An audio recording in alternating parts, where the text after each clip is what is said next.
कहानी के opening scene में दो लोग अपनी छोटी सी नाव पर होते हैं और तभी पानी में कुछ हलचल होती है। एक काफी सुंदर सी लड़की उनके पास आती है, पर इन दोनों को ये नहीं पता था कि वो लड़की असल में एक मरमेड है। वो जलपरी इनके पास आती है और देखते ही देखते वहाँ काफी सारी जलपरियां आती हैं। वो सब इन पर अटैक करती हैं और दूसरी तरफ कुछ लोग एक शिप पर होते हैं। ये सारे दरअसल काफी टाइम से एक रिसर्च कर रहे थे। इन्हें जलपरियों को ढूंढना था। इनका सिग्नल शो करता है इन्हें जलपरियां मिल गई है। दूसरी तरफ हम देखते हैं कि जलपरियों ने उन इंसानों के साथ कुछ भी नहीं किया। उनका ऐसा कोई इरादा नहीं था। वो तो बस इतना चाहते थे कि इंसान यहाँ से चले जाएं। पर इसी बीच उन पर हमला होता है और एक जलपरी को उठा लिया जाता है। इसी बीच एक इंसान पानी में गिर जाता है। इसका नाम होता है यांग और उसे बचाने के लिए एक जलपरी उसके पास आती है। उसे जब होश आता है तो उसके सामने एक लड़की होती है। वो लड़की उसे बताती है कि उसने उसकी जान बचाई और वो उसे प्यार करती है। वो उसे शादी करना चाहती है। वो उसे अपना नाम बताती है। उसका नाम होता है शियायू। यांग वहाँ से जाने की कोशिश करता है पर बाहर काफी सारे लोग होते हैं। उसे कहा जाता है कि उसकी शादी होने वाली है। ये सुनकर यांग को काफी गुस्सा आता है और उसे रियलाइज होता है कि उसे जैसा कहा जा रहा है उसे वैसा ही करना चाहिए, क्योंकि वो यहाँ पर अकेला है, इसलिए उसे शियायू से शादी करनी पड़ती है। इसके बाद ये सो रहे होते हैं पर तभी यांग वहाँ से जाने की कोशिश करता है। उसे लगता है वो बच गया, पर वैसा नहीं होता। उसके साथ उसकी पत्नी होती है। उसे बताती है कि जहाँ जहाँ तुम जाओगे मैं तुम्हारे साथ जाऊंगी।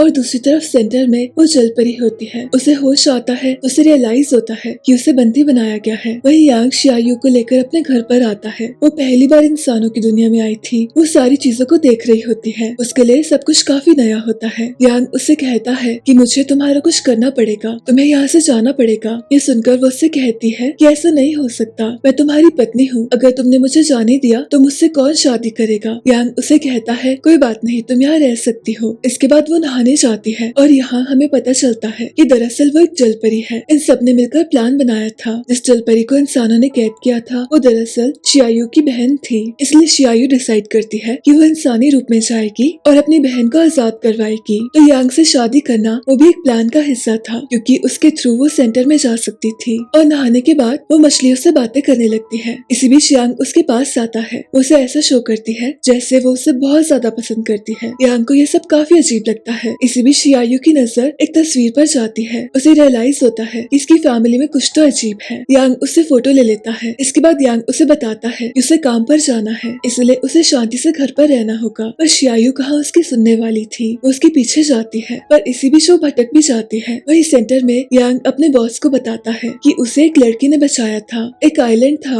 और वहाँ पर काफी सारे लोग थे। ये सुनकर उसके बॉस को काफी अजीब लगता है। उसका बॉस उसे उस जगह पर ले जाता है जहाँ पर वो जलपरी होती है। यांग को बताया जाता है कि जलपरी के खून में एक पदार्थ होता है और ये उसे ही निकाल रहे थे। उसका बॉस उसे कहता है कि जो तुम्हारे साथ लड़की है तुम्हें उस पर नजर रखनी होगी। इसलिए यांग घर पर वापस जाता है। उसे रियलाइज होता है कि शियायू तो घर पर है ही नहीं। शियायू शहर में अकेली होती है। उसे पता नहीं होता कि उसे कहाँ जाना चाहिए। इसी बीच कुछ लड़के उसके पास आते हैं पर तभी यांग आकर उसे बचा लेता है। इसी बीच उसकी काफी पिटाई होती है। ये देखकर शियायू को रियलाइज होता है कि वो तो एक अच्छा आदमी है। वही सेंटर में जलपरी के साथ काफी बुरा हो रहा था। इसी बीच यांग उसे एक मोबाइल देता है और शियायू उसे कहती है कि उसे उसके साथ ऑफिस आना है। उसका काफी मन है देखने का कि उसका पति कहाँ पर काम करता है, इसलिए अगली सुबह वो उसके साथ जाती है। वही यांग को बताया जाता है कि जलपरी जैसे ही पानी के बाहर आती है उसके पैर आ जाते हैं और जैसे ही उस पर पानी आता है उसकी फिर से पूंछ वापस आ जाती है। ये देखकर यांग को काफी हैरानी होती है और इसी बीच शियायू उसके पास आती है। उसे अपनी बहन दिखाई देती है। शियायू अपनी बहन से बातें करती है। उसकी बहन उसे वहाँ से जाने के लिए कहती है। उस पर काफी चिल्लाती है। ये देखकर उसके बॉस को उस पर काफी शक होता है और यांग को भी उस पर शक होता है। वो शॉपिंग कर रहे होते हैं। इसी बीच शियायू का एक साथी उसके पास आता है। उसे पूछता है कि तुमने अभी तक काम क्यों नहीं किया। उसे कहती है काम हो जाएगा। दरअसल उन्हें सेंटर में जाने के लिए एक्सेस चाहिए था और उसकी चाबी यांग के पास होती है, इसलिए वो शियायू को एक दवाई देता है और शियायू उसे ड्रिंक में मिला देती है। पर इसी बीच यांग उसे खाना पकाता है और खाना सर्व करते टाइम वो थोड़ा सा ड्रिंक शियायू पर गिरा देता है। उसे अपना शक दूर करना था पर शियायू को कुछ नहीं होता। दरअसल उसके लीडर ने उसे एक नेकलेस दिया था। उसके पास एक मोती था। इस मोती में काफी जादुई शक्तियाँ थी और इसी वजह से उसकी पूंछ नहीं आती। ये देखकर यांग को तसल्ली होती है। इसके बाद ये थोड़ी बातें करते हैं। शियायू उसे पूछती है कि उसकी फैमिली में कौन कौन है। उसे बताता है कि सिर्फ उसके पापा है और उसके पापा काफी टाइम से कोमा में है, इसलिए वो सिर्फ अकेला है। वही शियायू उसे बताती है कि उसकी फैमिली में सिर्फ उसकी बहन थी। उसकी बहन ने ही उसको बड़ा किया था। इसी बीच इन दोनों को नशा हो जाता है। इन्हें काफी कुछ कुछ दिखाई देने लगता है और साथ ही इन्हें रियलाइज होता है कि शायद ये दोनों एक दूसरे को पसंद करने लगे हैं। वही सुबह यांग की आंखें खुलती है, उसे ऑफिस से कॉल आता है। वही शियायू को भी होश आता है, उसे काफी अजीब लगता है। उसे लगता है कि उसे यांग के लिए फीलिंग्स आ रही है, वो अपने काम पर फोकस नहीं कर पाती। इसके बाद ये दोनों वॉक पर जाते हैं। शियायू को रियलाइज होता है कि उसका साथी उसका पीछा कर रहा है, इसलिए वो उससे मिलने जाती है। वो उससे कहता है कि कहीं तुम्हें उससे प्यार तो नहीं हो गया, तुम अपना काम क्यों नहीं कर रही, वह तुम्हारी बहन को बंदी बनाया है और तुम्हें सिर्फ अपने काम पर फोकस करना चाहिए। इसके बाद शियायू यांग के साथ होती है। वो उससे पूछती है कि तुमने जलपरी को बंदी क्यों बनाया है। वो उस पर काफी गुस्सा होती है। यांग उसे बताता है कि वो लोग रिसर्च कर रहे हैं और शियायू को उस पर काफी गुस्सा आता है। इसके बाद वो गाना गाती है। इन दोनों को रियलाइज हो गया था कि शायद इन्हें प्यार हो गया है। इसी बीच यांग उसे एक नेकलेस देता है। उसे बताता है कि ये उसकी मॉम का था और ये उसके लिए काफी इम्पोर्टेंट था, पर अब शियायू भी उसके लिए काफी जरूरी थी और उसको उससे प्यार हो गया है। पर इसी बीच शियायू का साथी उसके सामने आता है और वो यांग पर हमला करता है। शियायू को काफी बुरा लगता है पर उसका मिशन उसके लिए इम्पोर्टेंट था। वो सारे सेंटर पर जाते हैं पर वहाँ उसके साथी को पकड़ लिया जाता है। वो वापस अपने लीडर के पास आती है। उसका लीडर उस पर काफी गुस्सा होता है, उसे काफी सुनाता है। वो कहता है तुम्हें यांग से दूर रहना होगा वरना मैं उसे मार दूंगा। वही सेंटर में यांग का बॉस उसे सब बताता है कि उसकी पत्नी दरअसल एक मरमेड है। ये सुनकर यांग को काफी अजीब लगता है। वो वापस घर पर जाता है। शियायू को पता नहीं था कि यांग को उसकी असली पहचान पता है। यांग उसका फोन लेता है, उसमें देख रहा था कि आखिर इसका प्लान क्या है। पर इसी बीच उसे कॉल आता है। ये कॉल उसके पापा की वजह से था, इसलिए उसे हॉस्पिटल जाना पड़ता है। उसे बताया जाता है कि उसके पापा के पास ज्यादा टाइम नहीं है और शियायू भी उसके साथ गई थी। शियायू उसके पापा को उस मोती में से कुछ शक्तियाँ देती है। यांग उसे रोकने की कोशिश करता है। वो कहता है तुमने क्या किया, पर तभी उसके पापा को होश आता है। यांग को रियलाइज होता है कि उसके पापा ठीक हो गए हैं और इसी बीच उसे कॉल आता है उसके बॉस का। उसे रियलाइज होता है कि शियायू को खतरा है, इसलिए वो शियायू को लेकर वहाँ से जाता है। ये दोनों पानी के पास होते हैं। उसे बताता है कि उसे सब कुछ पता है। शियायू उसे कहती है मैं एक जलपरी हूँ और ये दुनिया मेरे लिए सेफ नहीं है।